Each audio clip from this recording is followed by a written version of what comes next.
Olá pessoal, aqui é o Velgas. Hoje é dia 31 de julho de 2025. O exército da Ucrânia impede uma ofensiva russa em Siversk, mais uma. Assim como em todas as áreas, Pokrovsk, Toretsk, os combates são diários, em Siversk também não é diferente. Embora que lá às vezes é mais fraco, outra vez mais forte, agora eles tentaram vir novamente. Eu já vou contar os motivos, vou contar como é que foi, de uma maneira mais pesada contra a Ucrânia. Uma coisa que eu achei interessante, tem a ver muito totalmente com a guerra, eu pus o título de Pais russos choram por seus adolescentes mortos na guerra. Os russos estão mandando pessoas entre 17 a 18 anos. E é um número grande, embora que, na minha acepção, adolescente é entre, vamos dizer assim, 15 anos, né, 14 anos, até 21, 22 anos. Isso seria a idade da adolescência. E vamos discutir isso também, vou contar, a situação está muito crítica na Rússia. E tem pais que já estão começando a se movimentar contra o governo do ditador, justamente por causa da atitude dele em relação aos adolescentes, seus filhos mortos na guerra. Quero convidar vocês a inscreverem-se no canal. Você não é inscrito, inscreva-se, porque aqui você vê a verdade. E também que deem um like a todos vocês, compartilhem com as suas redes sociais e façam os seus comentários. Muito obrigado. Duas brigadas ucranianas, que estão justamente as que fazem a defesa da região de Siversk, que fica na província de Donetsk, impediram mais uma ofensiva do exército russo em Siversk. Eles defendem justamente essa cidade. Siversk é uma cidade, não é uma vila apenas. Eu também, nessa ofensiva que eles lançaram, eles estavam imaginando que ainda o efetivo da Ucrânia não estaria completo, talvez estivesse mais forte, mais fraco, perdão.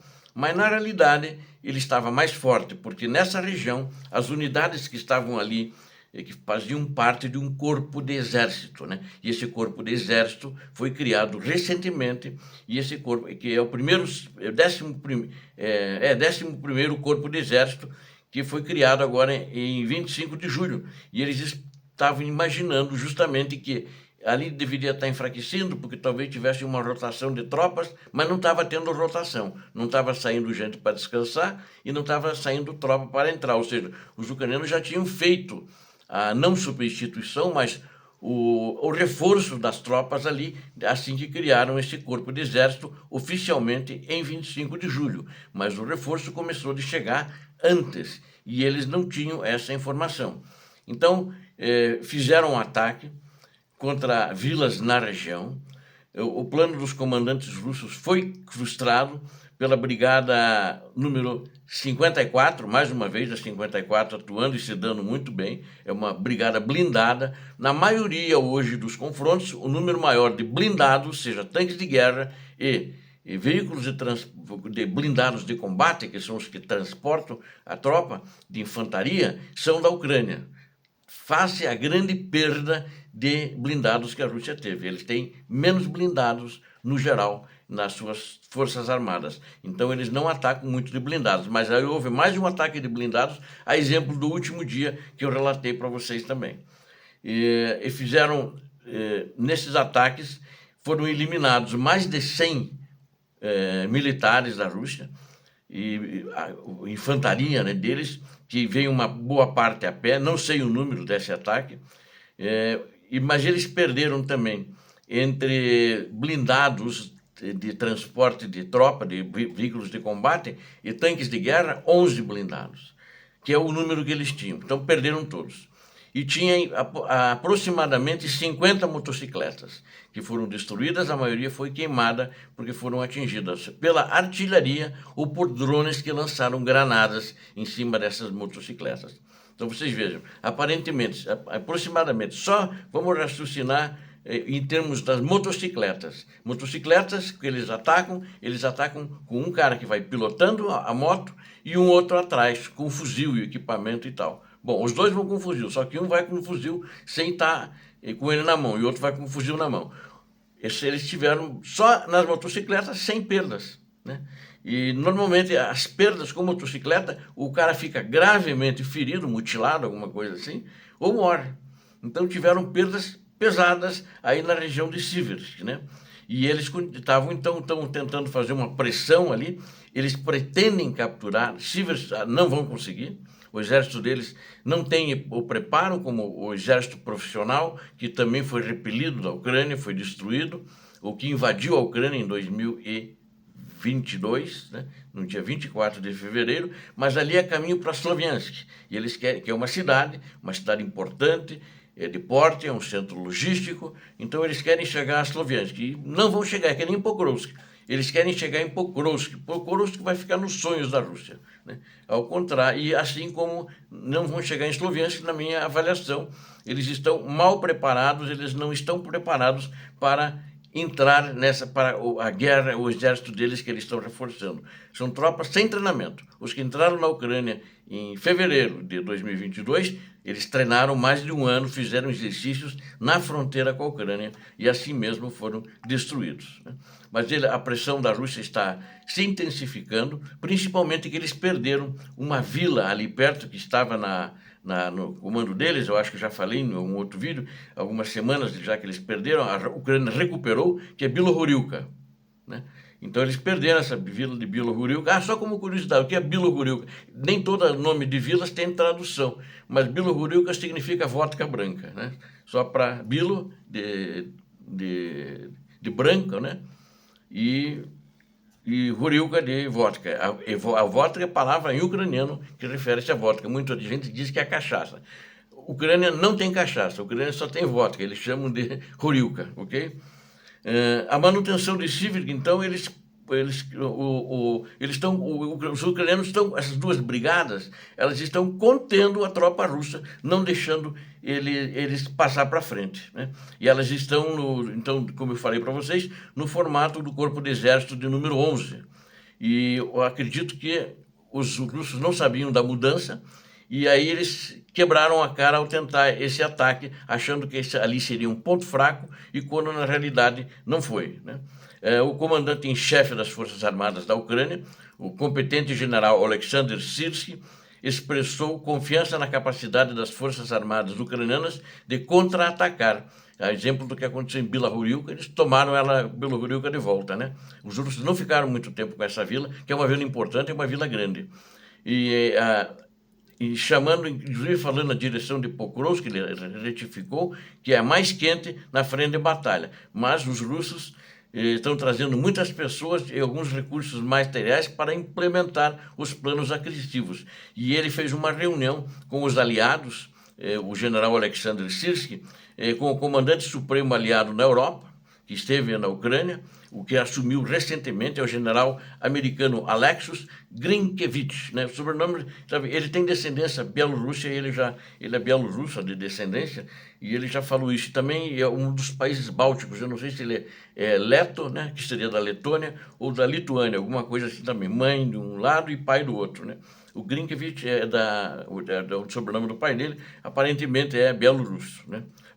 E a reunião também contou a presença do chefe do Estado-Maior das Forças Armadas da Ucrânia, o Major-General Andrei Ignatov, e o comandante da Missão de Segurança e Treinamento da OTAN, Tenente-General Curtis Buzard. Então, aí o general ucraniano, comandante em chefe das forças ucranianas, o general Alexander Syrskyi, enfatizou que os aliados da Ucrânia compreendem plenamente o escopo e a dificuldade das tarefas enfrentadas pelas forças armadas ucranianas.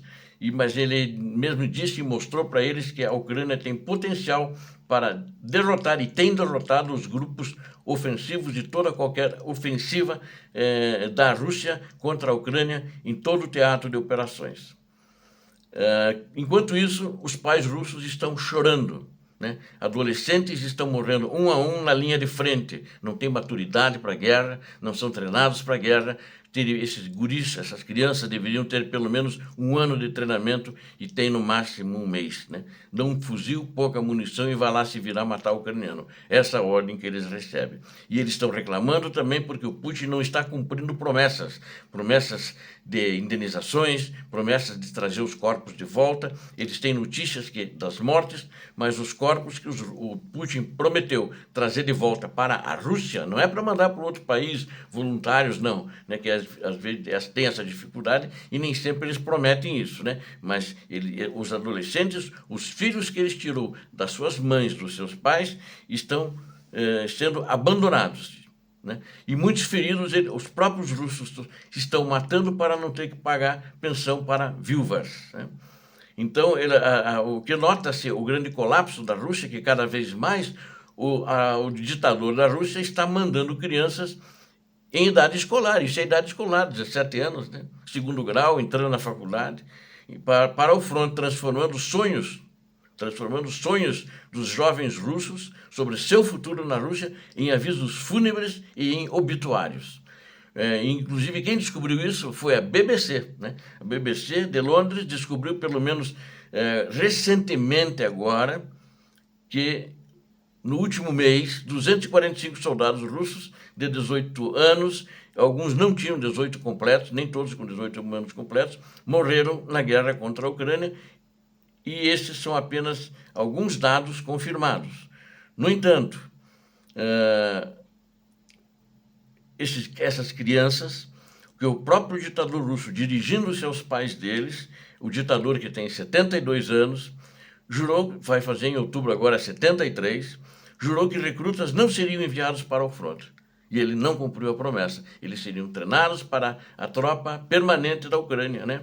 E da Ucrânia não, da Rússia. No entanto, como se descobriu, o regime criou um esquema no qual adolescentes assinam um contrato imediatamente após a escola, seja sob pressão da polícia, na localidade em que eles moram, ou em troca de dinheiro e propaganda.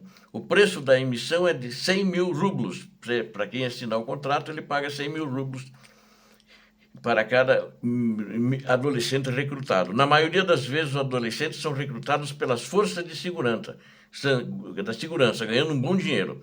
Após a invasão em larga escala, o sistema educacional foi transformado em uma fábrica de mobilização. O que eles aprendem no 2º grau na escola? E já começa alguma base também no 1º grau, no final ali dos 14 anos em diante.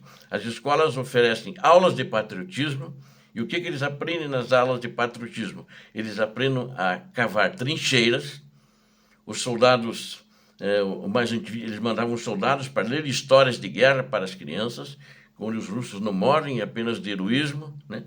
Os alunos do ensino médio voltaram a receber metralhadoras reais para treinamento, com munição real. Tudo isso faz parte do esforço para transformar a cabeça imatura desses pobres e ingênuos em buchas de canhão. Buchas sem perspectiva. Buchas de canhão, especialmente em regiões pobres. É de lá que ele está trazendo essas crianças. Frequentemente concordam em assinar um contrato, muitas vezes até por desespero ou sob pressão da polícia local. A BBC, que fez a reportagem, falou isso. Ela cita a história de Vitaly Ivanov, um cara da Sibéria, né? Ele foi espancado na delegacia e, de repente, se viu no fronte, né? Foi forçado a aceitar, assinar um contrato, depois de espancarem ele. Em sua primeira missão de combate, menos de uma semana após o início da guerra, ele veio a falecer, morreu.